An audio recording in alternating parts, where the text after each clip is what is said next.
The Ultimate Dimension, Spiritual Quotient. George Harrison of the Beatles, the world's best rock band ever, said, "It was not until I experienced the pinnacle of success, having been successful and meeting everybody who thought worth meeting and finding out they were not worth meeting, and having had more hit records than everybody else, and having done it bigger than everybody else. It was like reaching the top of a wall and then looking over and seeing that there is so much more on the other side. So I felt it was part of my duty to say, oh, okay, maybe you are thinking that this is all you need to be rich and famous, but actually it is not." That is how I started my spiritual journey. How important are the three Qs in our daily life? Let's analyze the simple example of climbing a ladder. We first decide the length of the ladder, its angle of inclination, space between its rungs, steps, etc. For this, we use our analytical intelligence, IQ. Later, we use EQ to overcome fear and get the "yes, I can do it" feeling. Using IQ and EQ, we can manage to climb the wall. Even before climbing the wall, many times we forget to ask the most fundamental and basic questions. Questions like, why should I climb the wall? Which wall should I climb? What do I achieve by climbing the wall? The intelligence needed to ask fundamental questions in life and seek answers is called spiritual intelligence or spiritual quotient (SQ). Without sufficient SQ, even after achieving our goals and desires, here climbing the wall, we might have a feeling, oh no, I have climbed the wrong wall. This is exactly the situation that most of us face in our lives today. This clearly stresses the need for sharpening the dormant, latent SQ that has been so long neglected by us. Remember the IITians example? Those who committed suicide were caught up in the wave of confusion of different kinds. Some climbed the wrong wall, maybe IIT was not their cup of tea. Chose the wrong ladder, probably thought placement after the course is the all in life. And few did not know what to do after climbing the wall. Definition of SQ. Dana Johar and Anne Marshall, known as the modern pioneers of SQ, published a book entitled SQ, Our Ultimate Intelligence. In the year 2000, in this book, they say SQ is the intelligence with which we ask fundamental questions and with which we reframe our answers. Robert Emmons defines spiritual intelligence as the adaptive use of spiritual information to facilitate everyday problem solving and goal attainment. His Divine Grace A.C. Bhaktivedanta Swami Prabhupada, fondly called Srila Prabhupada, founder Acharya of the International Society for Krishna Consciousness, comments, "Man is a rational animal is not a perfect definition. Man is a spiritual animal." This clearly emphasizes how important spiritual quotient is in our daily life. SQ, in most simple terms, involves asking fundamental questions and seeking their answers from an authoritative source. In the remaining chapters, we present this ultimate dimension in a simple, understandable, and practically applicable way. As we go through the text, we get to discover new insights, answer a lot of fundamental questions, challenge our current understanding, and gain basic knowledge of SQ from the books of Srila Prabhupada, highly respected by the academic community for their authority, depth, and clarity. His books are used as standard textbooks in numerous university courses around the world. He authored over 50 books which have been translated into more than 60 languages. Progressing ahead, we answer many basic questions in the most authorized and bona fide way in this very brief journey, ranging from discovering ourselves, finding cure to today's social ills, and a lot more. Animal civilization. Material life means eating, sleeping, mating, and defending. And spiritual life means something more than this. This is also the difference between animal and human life. In animal life, the common formula is eating, sleeping, mating, and defending. A dog eats, a man also eats, a man sleeps, and a dog also sleeps. A man has sex life, and the dog also has sex life. The dog defends in his own way, and man also defends in his own way. Maybe by atomic bombs, these four principles are common to human beings and animals. And advancement of these four principles is not human civilization but animal civilization. We have greater intelligence than the animals. Therefore, our struggle for existence should be less than theirs. Still, it is greater. What sort of civilization is this? This is not civilization. Everyone wants a peaceful, calm life. But instead, the modern human society forces everyone to work like an ass the whole day and night simply to satisfy the four basic necessities of life: eating, sleeping, mating, and defending. And even then, these are not guaranteed. When I lived in India before going to America, I thought that since America is very rich, the people there have no problem eating, sleeping, and so on. But the Americans have created a civilization where a certain section of people are obliged to lie down on the street or in a park, and they have no proper dress, not enough food, no fixed up sex life. In such a so called civilization, people are always disturbed and full of anxiety. People in this age especially cannot distinguish between animal and human life. They think the differences is that animals sleep in this street and human beings sleep in nice apartments. However, the Shastras do not define civilization in this way. Whether one sleeps in the street or in an apartment, the activity is the same. A dog may eat out of garbage can, and a human being may eat on a golden plate. But this does not mean that they are engaged in different activities. In either case, both the dog and the man are taking food into their bodies. A dog may have sex in the street, and a human being may have sex in a very nice bed in a secluded palace. But that does not change the activity. People are thinking that advancement of civilization means improving eating, sleeping, mating, and defending. But actually, these activities have nothing to do with civilization. God realization is not possible for animals or for persons who are almost animals, or for animals in the shape of human beings.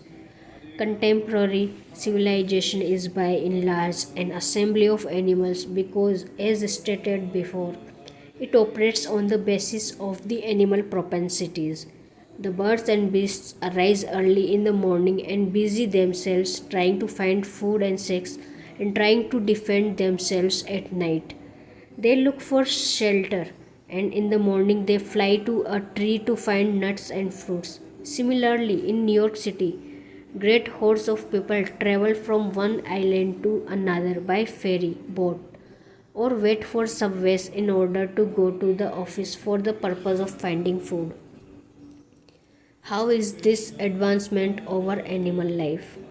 Although the ferry and subways are always crowded and many people have to travel 40 or 50 miles for bread, the birds are free to fly from one tree to another.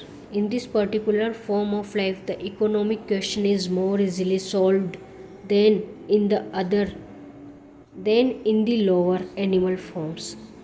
There are swine, dogs, camels, asses, etc., whose economic necessities are just as important to them as ours. are to us, but the economic problems of these animals are solved only under nasty and unpleasant conditions. The human being is given all facilities for a comfortable life by the laws of nature because the human form of life is more important and valuable than animal life. Why is man given a better life than that of the swine and other animals? Why is a highly policed government servant given better facilities than those of an ordinary clerk? The answer is that a highly placed officer has to discharge duties of a higher nature. Similarly, the duties human beings have to perform are higher than those of animals who are always engaged in simple feeding their hungry stomachs. Yet the modern soul killing civilization has only increased the problems of the hungry stomach. When we approach a polished animal in the form of a modern civilized man and ask him to take interest in self realization, he will say that he simply wants to work to satisfy his stomach and that there is no need of self realization for a hungry man. The laws of nature are so cruel, however, that despite his denunciation of the need for self realization and his eagerness to work hard to fill his stomach, he is always threatened by unemployment. We are given this human form of life not to work hard like asses, swine, and dogs, but to attain the highest perfection of life. If we do not care for self-realization, the laws of nature forces us to work very hard, even though we may not want to do so. Human beings in this age have been forced to work hard like the asses and bullocks that pull carts. Actually, our position is that we are always rendering service to someone, either to our family, country, or society. If we have no one to serve, sometimes we keep a pet, cat, or dog, render service to it. All these factors prove that we are constitutionally meant to render service. Yet, in spite of serving to the best of our ability, we are not satisfied, nor is the person to whom we are rendering that service satisfied. On the material platform, everyone is frustrated. The reason for this is that the service being rendered is not properly directed. For example, if we want to render service to a tree, we must water the root. If we pour water on the leaves, branches, and twigs, there is little benefit. If the supreme if the Supreme Personality of Godhead is served, all other parts and parcels will be automatically satisfied. Consequently, all welfare activities as well as service to society, family, and nation are realized by serving the Supreme Personality of Godhead. The Srimad Bhagavatam states, Dharmam tu Shakshat Bhagavat Pranitam. The codes of religion are directly given by the Supreme Personality of Godhead. In the state, there are laws that you must follow. The head of the state gives some laws, and if you are a good citizen, you obey those laws and live peacefully. These laws may be different according to time, circumstances, or people. The state laws of India may not agree cent percent with the laws of the United States, but in every state there are laws that you must obey. One has to abide by the law, otherwise, one is considered the lowest in the society, a criminal, and is subject to punishment. That is the general principle. Similarly, religion means to obey the laws of God, that's all. And if a human being does not obey the laws of God, he is no better than an animal. All scriptures, all religious principles are meant to elevate man from the animal platform to the human platform. Therefore, a person without religious principles, without God consciousness, is no better than an animal. That is the verdict of the Vedic literature.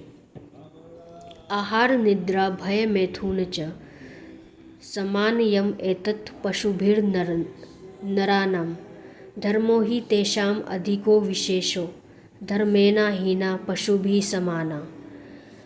Eating, sleeping, sex, and defense, these four principles are common to both human beings and animals. The distinction between human life and animal life is that a man can search after God, but an animal cannot search.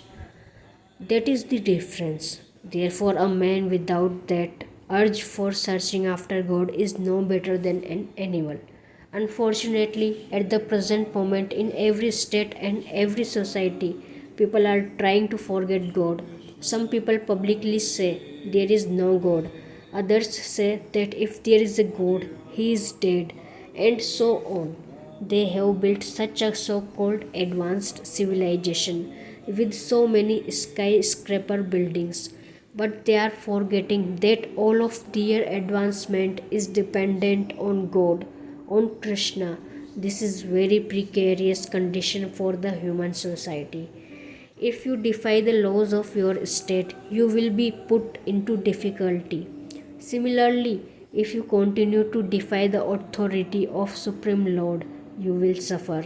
As soon as the atomic bombs explode, all civilization on the surface of the globe will be finished. You may not like to think about these things.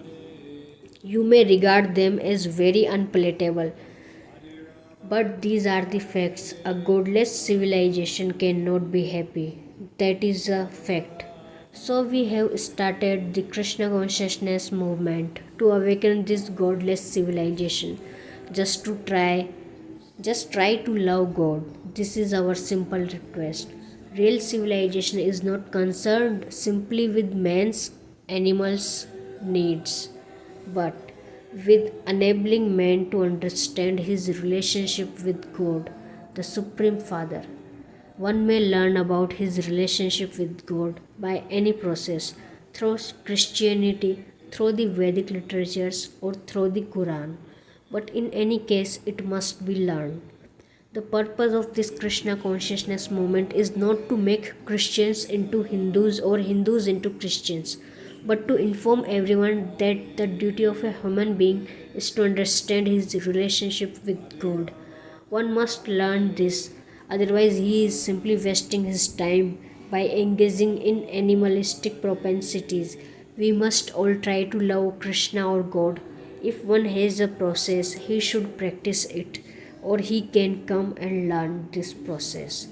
This Krishna consciousness movement is not blind religious fanaticism, nor it is a revolt by some recent upstart.